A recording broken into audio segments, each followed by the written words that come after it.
Right, there is some road works happening further down the road, so you might gonna hear this noise, but nevertheless, the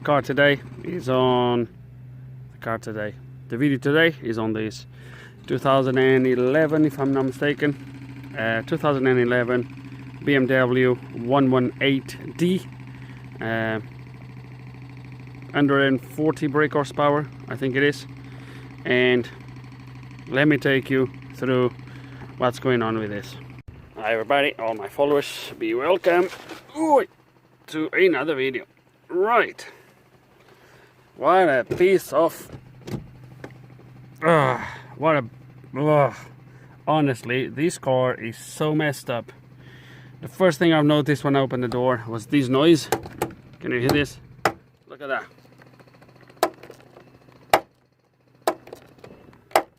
Really? Right. But there's more to it than what meets the eye. So the complaint with this car, well, I was asked to have a look at one problem. When the guy dropped me the car, he asked me to have a look at another two issues. However, right, so the car was left outside because I had a car here ready to go, and I asked him to park outside. The complaint was that the car, under acceleration, the car would get out. You would restart the car, starts fine, and off you go. If you drive sort of just cruising along slowly and nicely, it would be fine. As soon as you try to accelerate a little bit harder, the car would get out. There is also an airbag light on, and something with one of the door locks, which I'll check that later. But anyway, the guy dropped me the car, left the car outside. I did what I gotta do. When I was to bring the car inside, the car doesn't start. Cranks and it doesn't start. There is a point where it nearly tries to, but it doesn't start. So now I'm thinking, I've already scanned the car, as you can see, while the car was outside, because it really pissed me off because I was not expecting to have to push the car here. He never mentioned nothing about the car not starting. I rang him and he said, look, the car always started fine. But when I scanned the car, I'm now thinking that I know why the car was getting out. And it just got to the point now where whatever the problem was that was making the car to get out is now just became a problem that is not allowing the car to start. Right, let me show you. Okay, so I don't think I'm gonna attempt to start, because all he does is cranks, and it doesn't start, and I'm not keen to go and try again because the battery, although it still reads 1228 volts, the battery is quite good because the amount, shut up.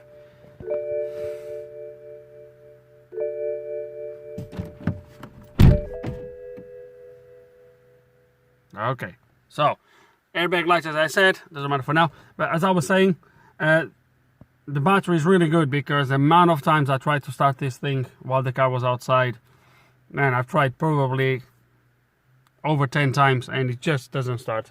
So I'm going to quickly show you what codes we have on the ECU, and as soon as you see these codes, you're going to think exactly the same as I thought when I've seen him.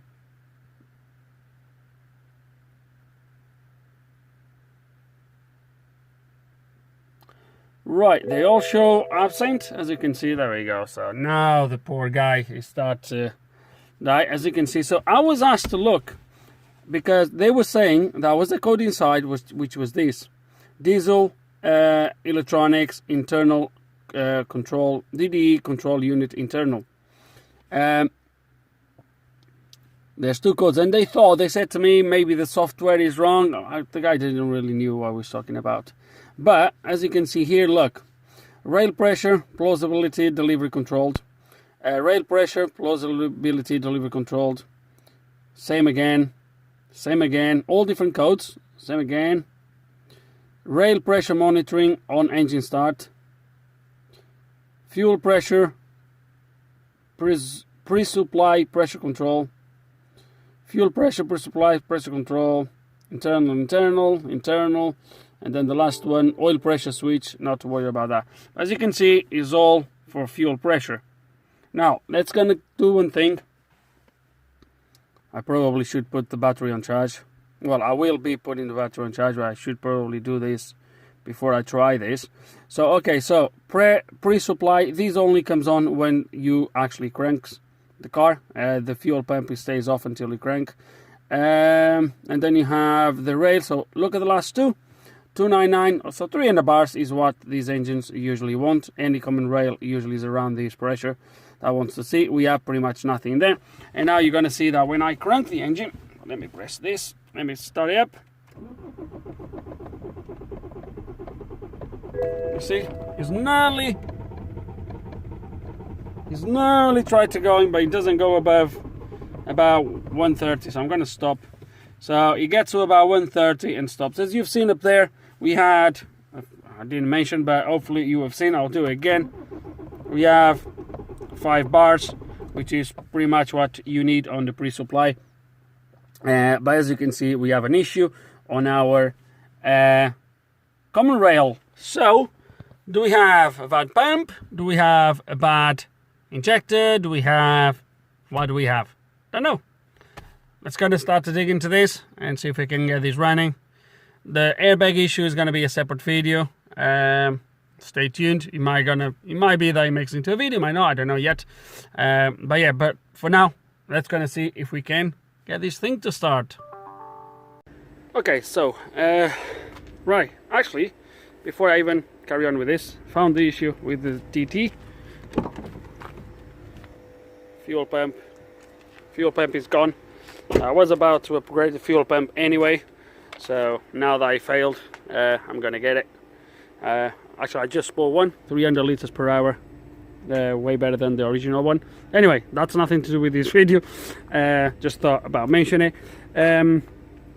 So the first thing we're going to do is obviously take the cover, get access to all these at the back, perhaps inspect this here. This is the ones that are known for being flooded. Maybe the internal error will have anything to do with it, but yeah, so let's gonna take all of this, do a good visual inspection, see if anything catches our attention, if anything looks odd, and we'll go from there. Okay, so the ECU looks indeed very clean. There is no signs of any water in there. Even looking inside the box, there is no signs of anything. It really looks clean to me. So we're gonna put these back on and move into the next step. Now, I'm not saying it's not gonna be an issue with the ECU on that internal error, but for now we are going to not focus on this because the car came driving, so I'm guessing it's driving, and obviously I might be a little bit biased now, but that fuel pressure problem I think would make the engine to get out. That's where I'm going to focus. So yeah, that's what we're going to do. Okay, so last time we worked on this, I believe I said we'll be doing a backleak test. That was like the day before yesterday. In the meantime, I spent about an hour trying to find my backleak tester. If you remember, this is what I used to use. I found the hoses, but no bottles. I probably throw the bottles away. Last time I've used, or I needed one, was quite a long time ago.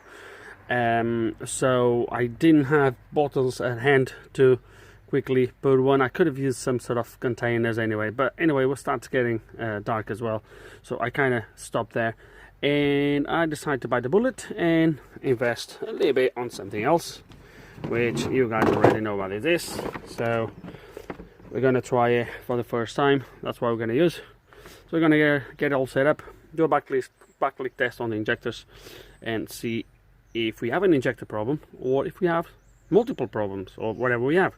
But we need to do one test at a time and draw conclusions from that.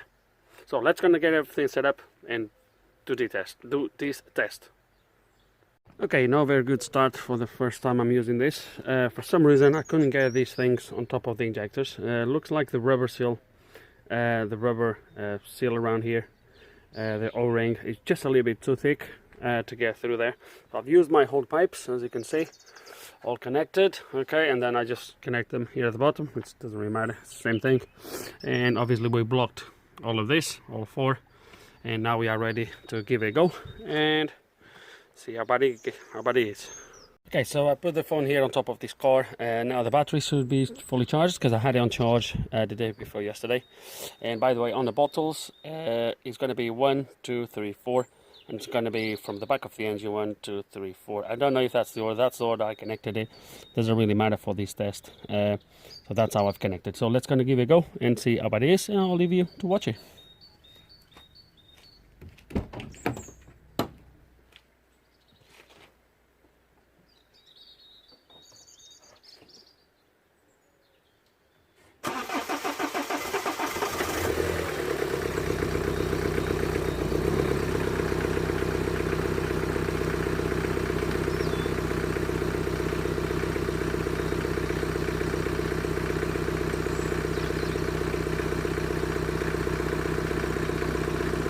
Can't believe this thing just started.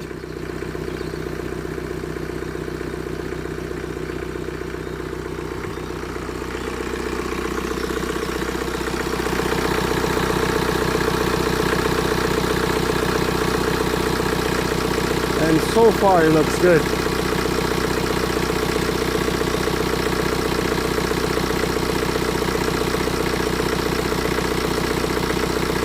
There is no fuel here yet.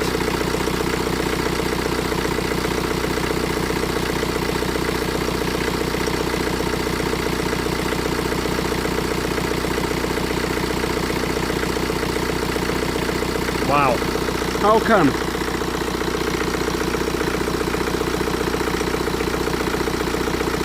Ah, but there is one, look at that.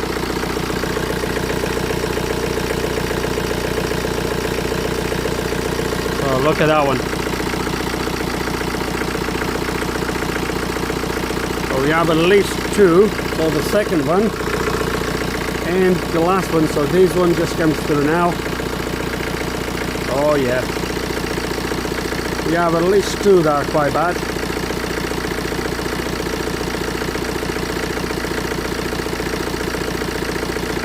This one is the best one, just starts to come through now. Which is the first one at the back.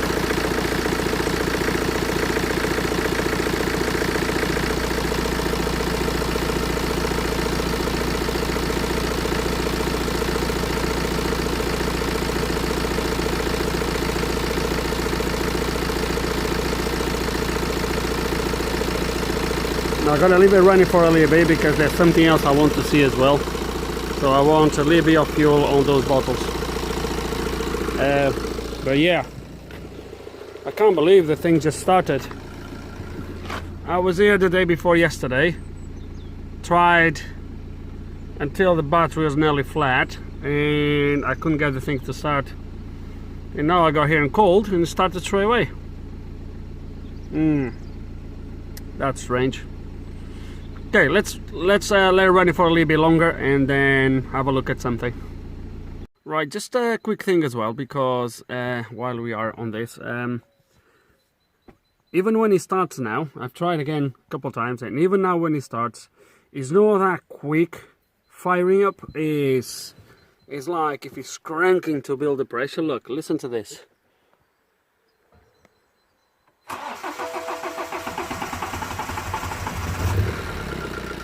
See? You see? And I think if let me try again.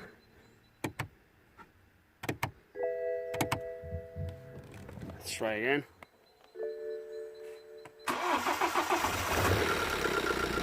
See? So I don't know if I can blame anything else other than the injectors at this moment. I was trying to see if I could see any swerves on that backleak test. That was my aim as well. These cars are quite known for fuel pump failures, where they start to shoot themselves inside and fell into bits. And I was hoping to see, or I was not hoping, I was trying to see if I could see any metal swerves on those return lines. Unfortunately, I can't see anything. It doesn't necessarily mean the pump is not bad, but to get to the pump, I would have to take the intake and all that good stuff, which I might do, depending on what the guy wants to do, because I need to tell him first that he's going to need injectors, and I need to warn him as well that maybe it will need a fuel pump. I don't know yet, too early to say. But yeah, so that's where we are at the moment. So let me think what we're going to do. Let me see what the guy wants to do.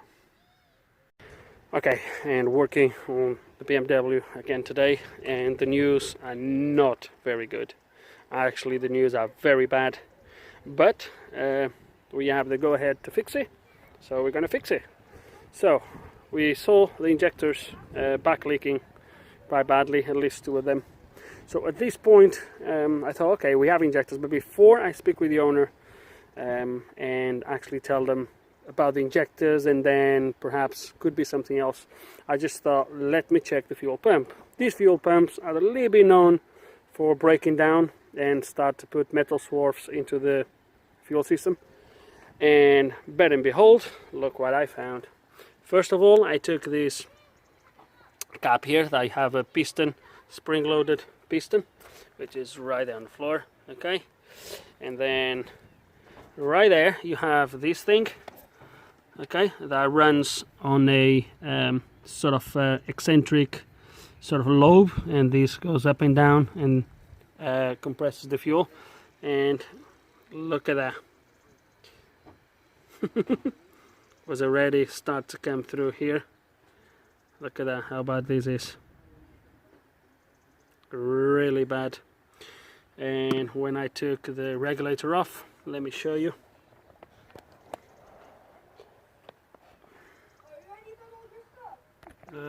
Can you see that? Come on, focus in there. There he is. Focus. There we go. Can you see all those metal swarfs? So that hole in there is where the fuel regulator lives, and as you can see, there's metal swarfs in there as well, everywhere. So basically what we're going to do has been already agreed it with the owner. We're going to get 4 refurbished injectors, so I'm going to have to send the injectors and the fuel pump back. I already have someone that's going to exchange this for me, so I'll have to send the 4 injectors and the fuel pump, send that back, and then they will send refurbished stuff, or I guess good stuff, yeah. So I'm going to send that away. Part exchange basically, and what I'm going to do in the meantime is I'm going to get all the fuel lines out, common rail out, dismantle it, clean everything. So clean all the fuel lines, common rail, and then I'm going to clean the fuel lines from here to the fuel filter. It's going to get a new fuel filter installed, and then it's going to go from here straight to have the tank removed and cleaned, and replace the fuel filter again. Obviously I don't need to clean the return, because the return obviously just returns the fuel. So obviously the return pipe, which I think is this pipe here, yes, I can't remember now which one is the return. This is the return. So obviously the return, I'm going to take it off here, clean all of these here, and then clean from here.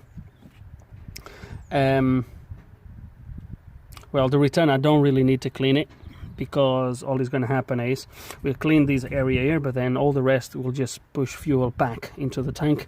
Obviously the pickup hose, which I believe is this one here, we're going to have to clean the hose from here to the fuel filter. So after the fuel filter, we'll make sure everything is cleaned, and then, as I said, he's going to take the car away and clean the tank, replace the fuel filter again, and that's about it. That's what we're going to do.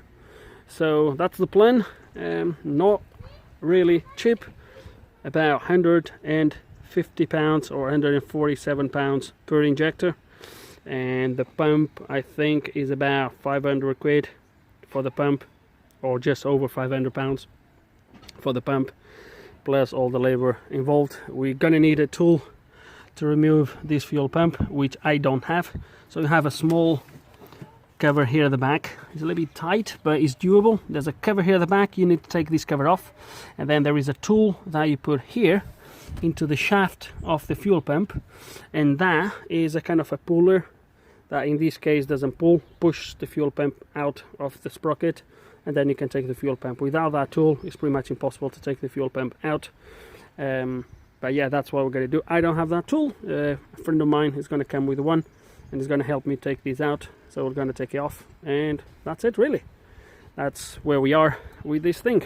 But not cheap repair, unfortunately. The guy was not very lucky with this car, but it is what it is. Let's going to carry on and get this done. Okay, and a week later we are back onto the BMW. Literally, actually over a week later, a week and 1 day. I was here doing something, and I would like to show you this, and I just thought I'll record this part now, which I was to record at the end.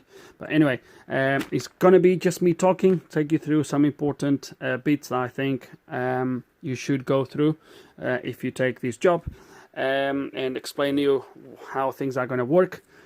I'm not gonna probably show you the put of this back on, because the weather today is not helping, and I need to make the most of the weather.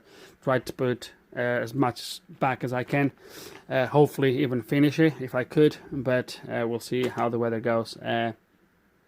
It's not raining now, but it was in the morning. Anyway, so what do we have here? We have all the material needed to put the car back together and hopefully get the car running, at least for this engine problem. We have some brand new material, we have some aftermarket material, and we have some refurbished material. I will take you through everything one thing at a time. So let's going to start with the injectors. Injectors are refurbished injectors. They have been bought on an exchanged basis. So they're going to have to go back. The old ones that are here, they're going to have to be returned. They all come with their own test report, and I think they come with 12 months warranty if I'm not mistaken. We have new BMW bolts, so the original bolts are there. They are stretch bolts. You can reuse them, although it's really not advisable to do it.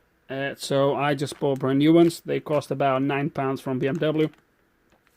And I also bought, while I was there, I bought new washers, which I do now kind of regret, because the washers, they cost me £21. They are over £5 each. Is an absolutely steal, but by the time I was about to pay, I had everything on the balcony, so I was a little bit but anyway, so we have brand new bolts, brand new washers for the injectors. They don't come with the washers, so that's it.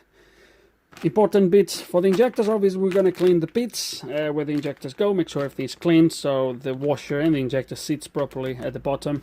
Very important to clean the holes and the threads where the bolts are going, so we're going to blow all of that out, any rubbish. So last thing we want is for the bolt to torque or to reach the torque before it's actually clamping properly, because of some rubbish or whatever you leave inside, and then you're going to give you problems in the long run, or even worse, you're going to rip the threads in the head. So you don't want that to happen. So what we're going to do, clean everything properly before we put this on. Torque for these bolts is 8 Newton meters joint torque, which is basically you just put the injector, sit everything in place, put the bolt, clamp the bolt, and then you do 8 Newton meters. Do the remaining injectors, come back to the first one, and do 26 or 24, but I'm pretty sure it's 26. Even if it's 24 and you do 26, it's not the end of the world. But I'm pretty sure it's 26. So that's it for the injectors. Once we have that done, job done. Then we're going to do the pump. The pump, again, is a refurbished pump. The old pump needs to go back. I still need to put the regulator in there. The new pump comes with a new regulator, so we don't need to worry about that. The pump is a little bit more tricky. So the pump, you do have two bolts holding, well, there's more than two. There's a bracket right here at the back with one bolt, and then 3 bolts to the engine block. So to remove this pump, which I didn't took you through really, to remove this pump, you need to take the bracket first. Then you undo 2 bolts here. So there's one there at the bottom of the pump and one at the top of the pump. Some pumps, they have a 3rd bolt. This pump actually comes with a hole for it. Look in there. You see in there? So you have the regulator and you have a bolt in there. The old pump doesn't have that. As you can see, you have the regulator goes in there and you have nothing there. So this pump doesn't have, but some engines, not sure what the criteria is, they have a 3rd a 10mm head bolt on this side of the timing belt or timing chain cover. So the pump goes like this, and you have the cover here, or here, it comes here obviously, and this is this area here, you don't have a lot of room, is against the bulkhead of the engine bay, so you don't have a lot of room, but that's how it goes. So you have one bolt that comes from here, and then you have two bolts from this side, plus the one at the back with the bracket. Before you remove the pump, you need to make sure all these bolts are removed. Then on this side, you have a plastic cover on the timing chain cover. So there's a plastic cover that you undo, and then there is a tool. You need this tool. You cannot do this job without that tool. So there is a tool, something like this. I'm going to put a picture here.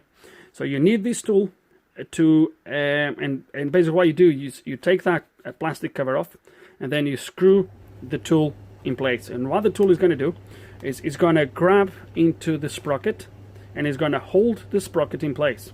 Because obviously when you take the pump, if you don't have the tool, what's going to happen is the sprocket is just going to fall off, and obviously your timing is gone, your timing chain is gone. You can't. So once you put the tool needs to stay in place. The tool's still on the car at the moment, so the tool needs to stay in place. So you screw this tool in place enough to hold the sprocket in place, and then you go with, I believe is a E10 that goes in the middle, and you undo the bolt that goes here that holds the pump to the sprocket. So the pump is keyed, so it has a wood roof key in there, but at the same time it's tapered, as you can see. So it's tapered, which means is under pressure against the sprocket. So even when you undo the bolt, the pump will stay in place. You can't just pull the pump out. That's why it's important for you to take all the bolts out first before you undo the bolt. So when you undo the bolt, what happens is you undo the bolt until the head of that bolt that is in here comes against the tool. So the tool has a kind of a recessed area inside, and what's going to happen is you undo this bolt and the bolt comes against the tool, and then you're going to force the bolt. So on the undoing position, if you will, you're going to undo the bolt until you hear a clicking sound, and that click sound is when the pump releases from the sprocket. Okay, once that happens, you can just carry on undoing and carry on pulling the pump away until everything comes apart. Okay, putting it back on, obviously is going to be just the reverse. So we're going to have to obviously make sure these the key gets aligned, everything gets aligned, and then we tie everything properly. The main torque for this, the bolts that goes into the pump here, these two bolts, and then the one that goes on the bracket to the engine block, I believe they are all about 25 Newton meters or 27. This bolt in the middle, the one that holds the sprocket, is 65 Newton meters. Okay, 65. And that's it for this part. This as well is a return, so we're gonna have to return the old pump, and that should be it. Important, very important, clean all the fuel lines. These fuel lines are here because they are already cleaned, and I was now under the process of just flush the common rail.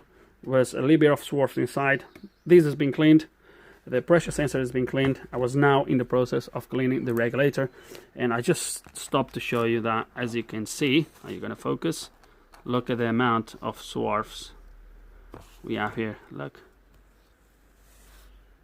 see, look at that. Okay, so we're going to wash everything, clean everything. Other bits that are going to need cleaning is going to be the return from the injectors that comes all the way up to the pump, and then it goes into the tank. The return that goes into the tank I'm not going to touch, because obviously any return fuel will clean that as it goes back into the tank, and it will flush any swarfs back into the tank. Yeah, I know it's scary, but bear with me. But obviously the returns from the injectors, those little fuel lines that comes all the way to the pump, we're going to flush that as well. And that's about it. The fuel filter, I was told, was brand new.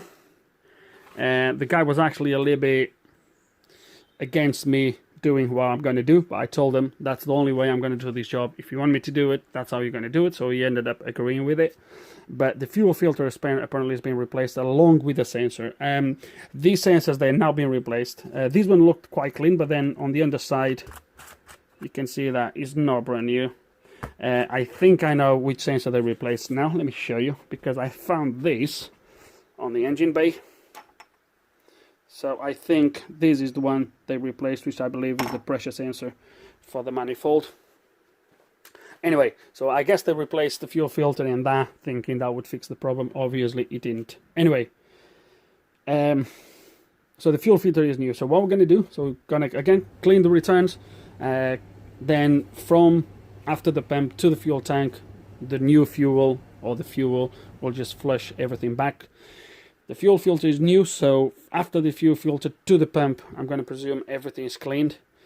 Obviously, from the tank up to the fuel filter, that's a problem. So, the agreement with the guy, with the owner of the car, is the following. And this is very important, because ideally, what would happen is, even before I crank this engine, once we get all of this in place, the tank would be removed, emptied, washed, fuel line from the fuel filter all the way back to the tank, also cleaned, fuel filter replaced, and lift pump in the tank also cleaned, and new fuel in, and then you'd be good to go.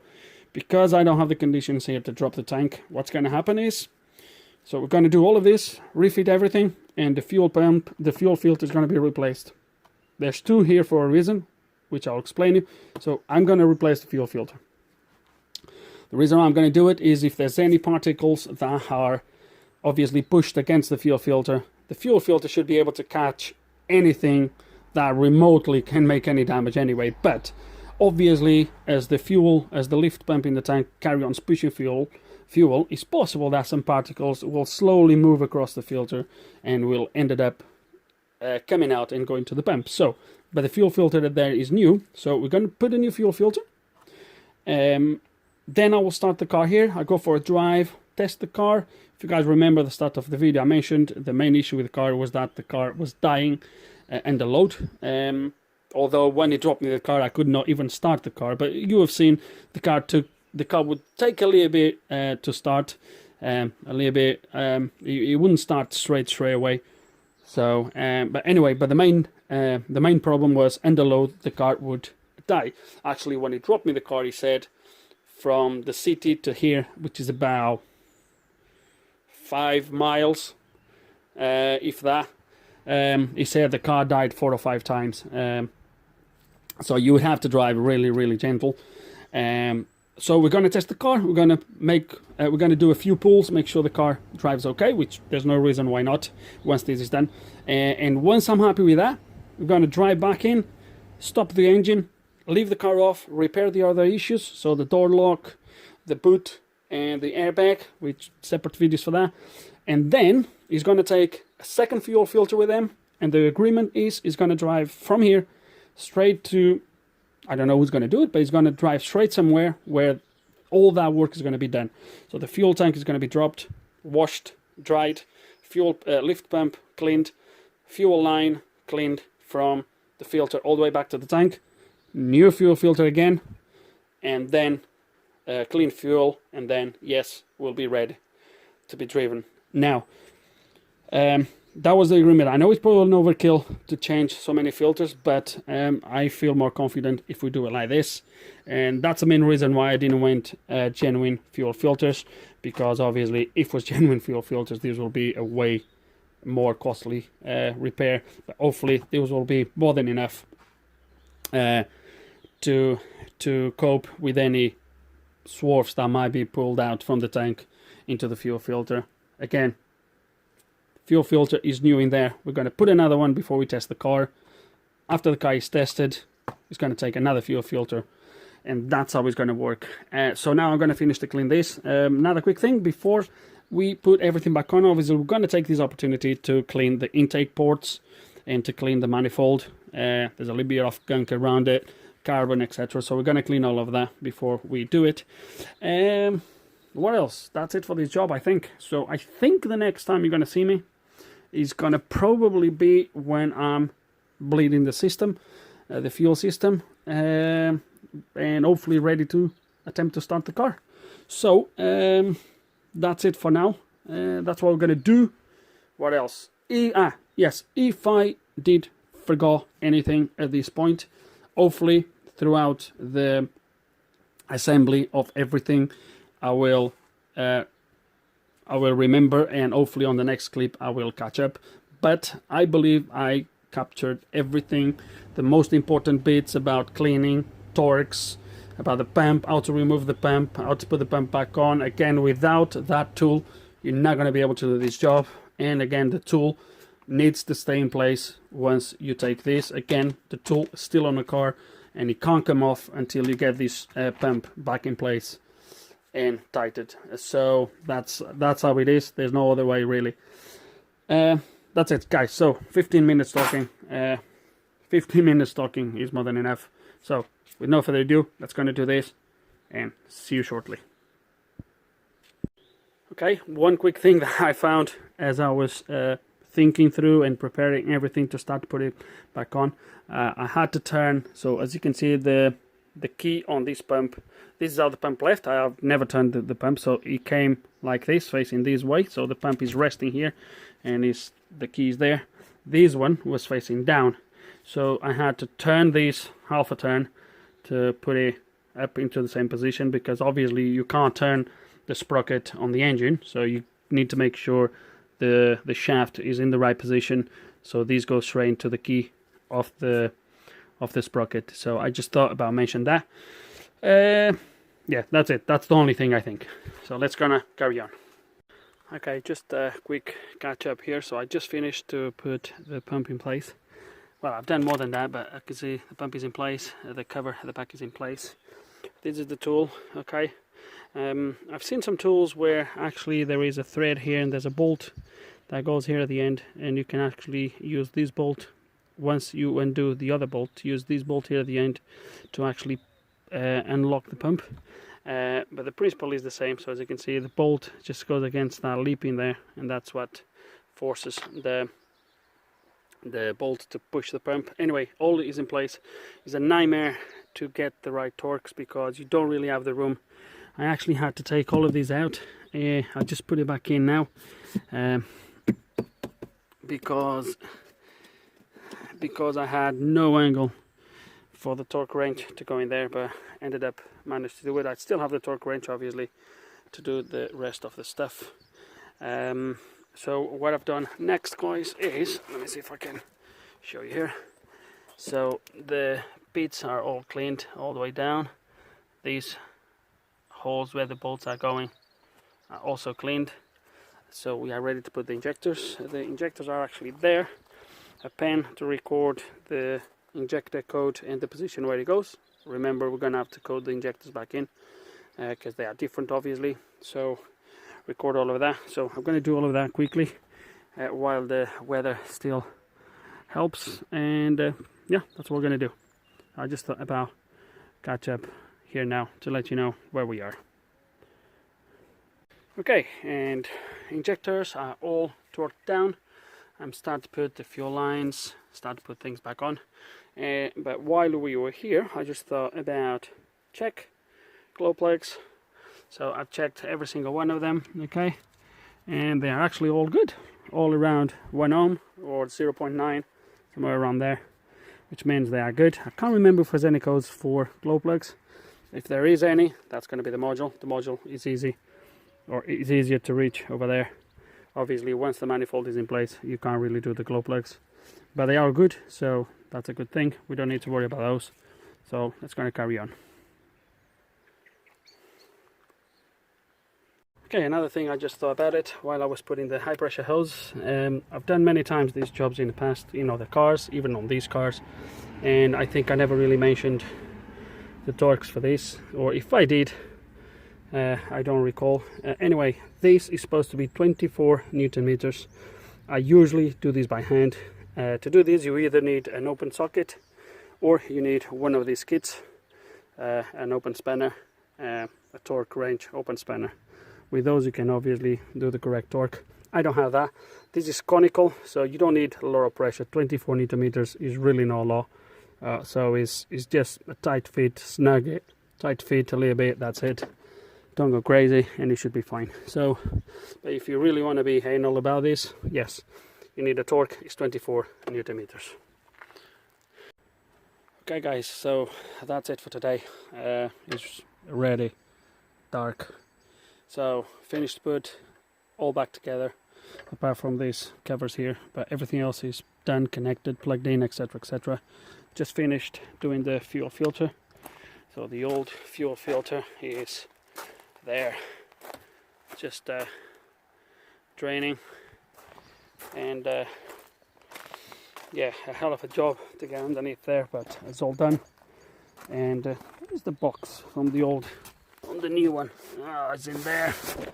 I knew I left it somewhere. Oh, sorry about that, guys. Oh. Right. Anyway, I'm not gonna start it up today because we need to bleed the system with the tool. We need to coat the injectors. Coat the injectors is not necessary to start the engine, but we're gonna do it anyway before we do start the engine. And that's it. But for today, guys, that's it. I need to put all the tools away, etc, etc. So I guess I'll see you tomorrow. Okay, following day, we're gonna work on these again. I'm not gonna have much time today. I'm definitely not gonna have time to test drive, but if I can get it started, that'll be a bonus.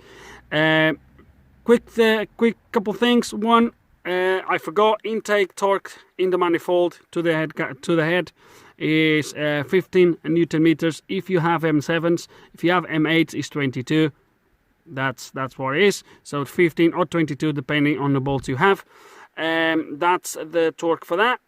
Also, another thing that only clicked yesterday when I was actually started taking notes, and I don't think I mentioned that, which is when I was to take the code for the first injector, which I've set them, number 1 being the one close to the cabin, and number 4 being the one at the front of the engine.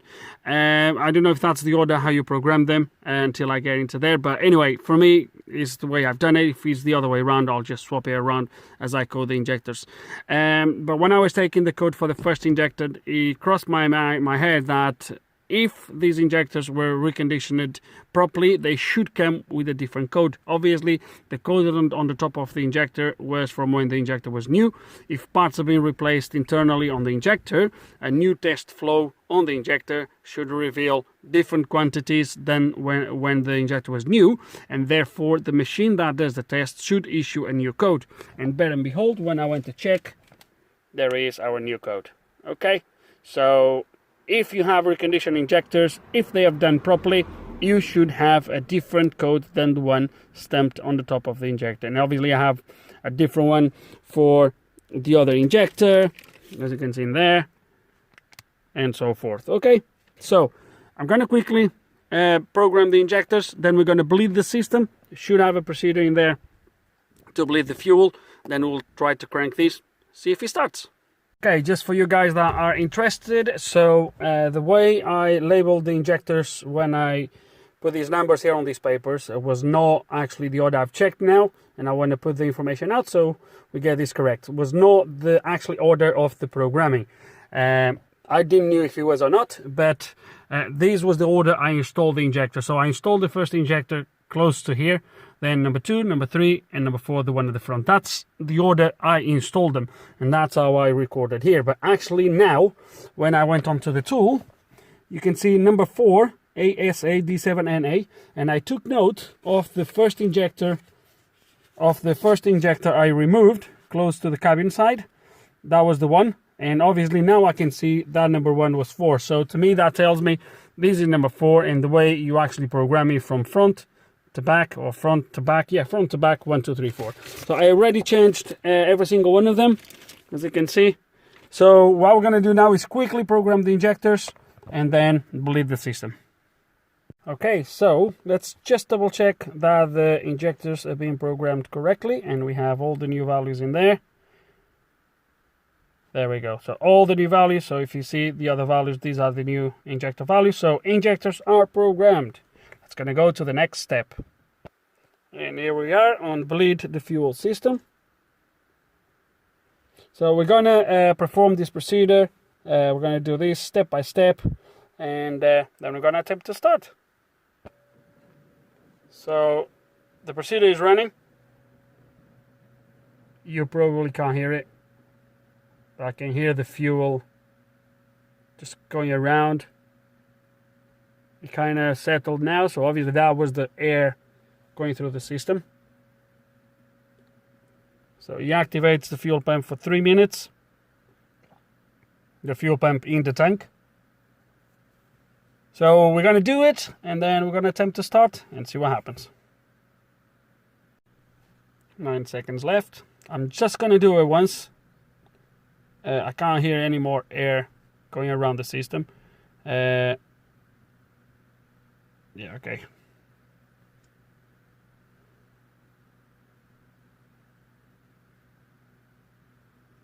Turn engine on. So let's gonna try. So the pump is still running, which is good, because that's gonna force the fuel. So let's gonna try to start it and see what happens. Let me press the clutch, because I think you need the clutch on this. I don't know how the battery is. I hope it's good.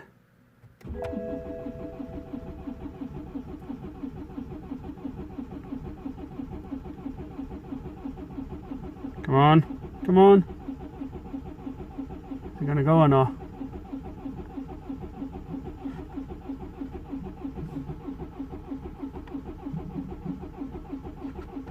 Let me make it to stop. Let me try again.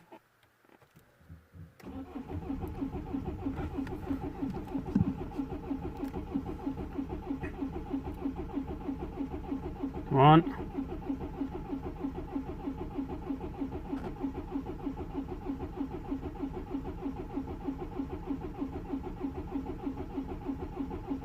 Gonna go or not?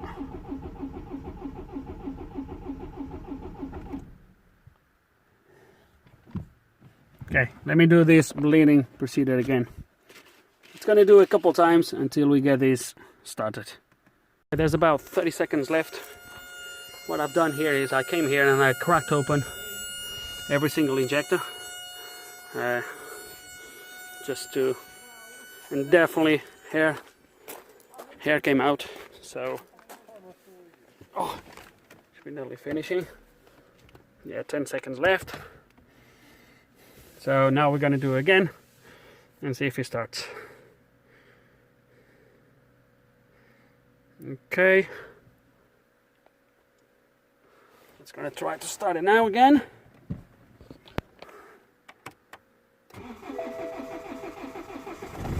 And it's running. There we go. Press continue. Switch to pressure controlled. Let it to. Oh. So he's doing some.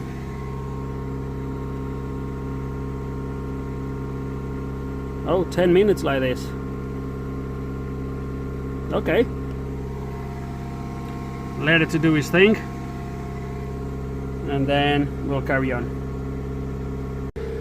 Okay, so this procedure is pretty much finishing.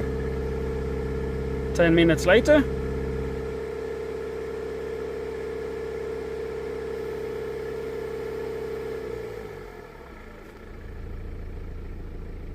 Okay, it says to turn off the engine. I'm not going to turn it off just yet. I just want to show you that it's running absolutely beautifully. So now, yes, we are going to turn it off. It tells me to turn it off, we'll turn it off. And we'll press continue. That's it, job done. There's another thing that I've done before I programmed the injectors. Let me show you this, just in case if you guys are interested. On the injector side of things, I've reset the correction values of the injectors, okay? So now, what we're going to do is we're going to cycle this ignition. I want to see how good it starts. Let's see how this thing starts. very nice, very good, very nice. So the last thing left now is to actually go through the moment of the truth, which is see if the car gets out and the load, which was the main complaint. I believe now is going to be okay, but we need to do that. Before that, I want to put all these covers back at the front, at the back of the engine, the ones for the HVAC, so I can take those plastic bags, which at the moment are preventing the water from getting there. But I want to put all that back on, and then we'll go for a test drive. So don't go anywhere, let's go and see what happens. And just before that, we're going to clear all these codes, as you can see. Okay, they are all absent codes, so we're going to clear these codes before, and looks like we are good to go. Right, so just came back from pick up the girls from school. I was not to do anything else on this today because I'm working nights. I'm working night shift today and tomorrow, and I usually like to have a nap in the afternoon. For other reasons, not just this. So it's going to be a long 12-hour shift, especially after 2-3 o'clock in the morning. Anyway, let's gonna start this thing. So last time you saw this running was in the morning, it was about 12 o'clock. So it's now about 4. So let's gonna start this thing and let's gonna go for a test drive. Oh, beautiful. It started so much better than before. So we're gonna go for a test drive, hopefully to wrap up this particular video. Later on, before the end of this video, I'll show you what's going on with the other bits, what's going to be on video, what's not going to be on video, but that is later. So for now, I do still have the Maxi Series here with me, just in case.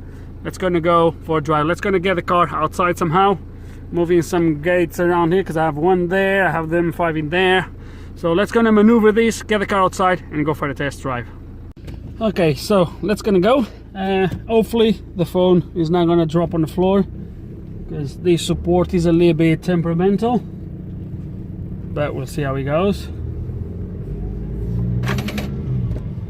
Okay, 2000 RPMs here. Now the 2000 RPMs, I don't know if you can see the actually RPM gauge, but right, so where am I gonna go? I'm probably, that road is a little bit bumpy. I think I'm gonna go that way.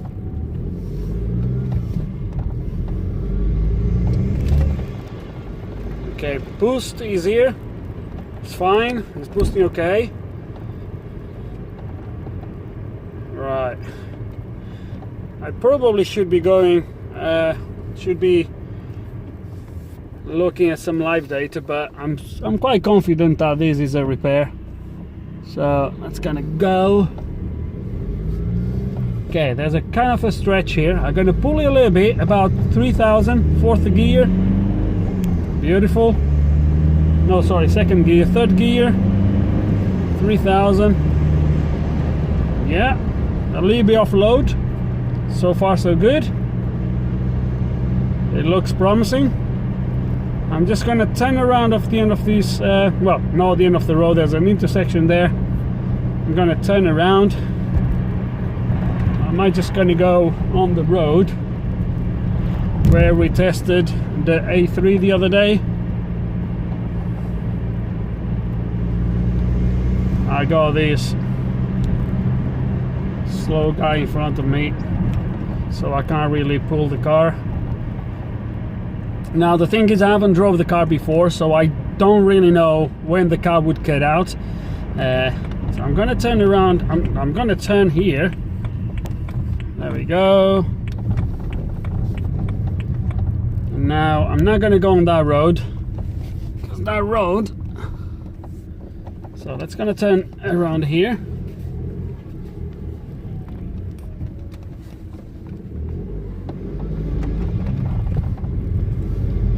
So the car is warmed up now, so I'm gonna wait to have some space here. So let that guy, okay, so there's nothing, okay, be all right here. So let's gonna not redline the car. I'm gonna go probably up to about 4000 RPMs now. 2nd gear, 4000 RPMs. 3rd gear now. 4.5, and it's driving absolutely fine. Engine wise, the car feels a little bit weird. I think the steering is I think this car needs a little bit of tracking. Man, it does really need tracking. But we pulled the car, look, 4th gear, 3000 RPMs, fine.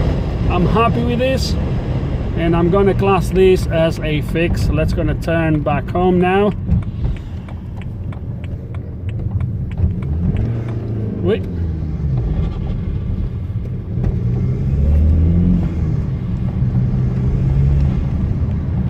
Yeah, that's a fix for me. Car is done for this particular problem.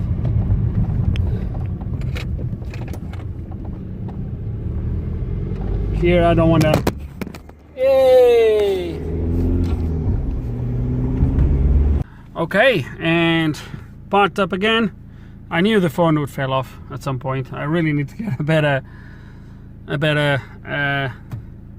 bracket for the phone, a better support for the wind screen. That thing is really crap. Anyway, as you've seen, I'm really happy the car is fixed as far as I'm concerned.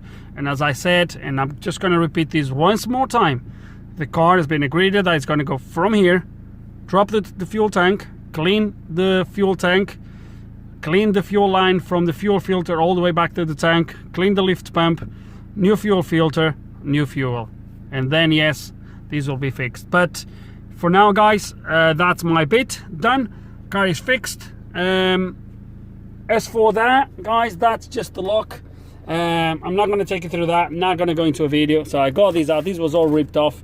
The lock right there is all broken. So the pin that comes up here, same as this, that one is missing. And where it locks in place in there, you can probably see it's all bent. You see in there, it's all bent, it's all smashed up. The inside of the lock in that area is completely smashed. There's bolts missing on the lock. I'm not sure what happened in there. There's a new used lock has been already dropped, so we're just going to replace that. I'm not going to take you through that. The latch for the switch for the rear door for the boot. Very quickly I had a look. It looks like there's a wire that somehow the insulation has been damaged, and you can see all green inside. So I'm guessing that section of wire is broken straight after the plug into the door switch, into the boot switch. So we're gonna repair that. I think that's not gonna be nothing rocket science. The only thing I'm gonna try to still record is gonna be the airbag light. For that, guys, stay tuned, and I'll see you very shortly with a video for that. As for this video, guys, in the end, as you have seen, bad fuel pump, no questions about it. And as a prevention, because most likely those metal swarfs would have gone through the injectors and all that good stuff, we got injectors, fuel pump, clean all the fuel lines except the ones I've just mentioned. That's going to be done next. And we're going to fix. The car is driving fine, is pulling absolutely okay, and it's starting way better than it was before. So with no further ado, guys, for this particular video, guys, hope you enjoyed the video. Hope there's some information here you guys can find useful. If you do still have any questions, any comments, you know how it works, just put them below. And like always, thank you for watching.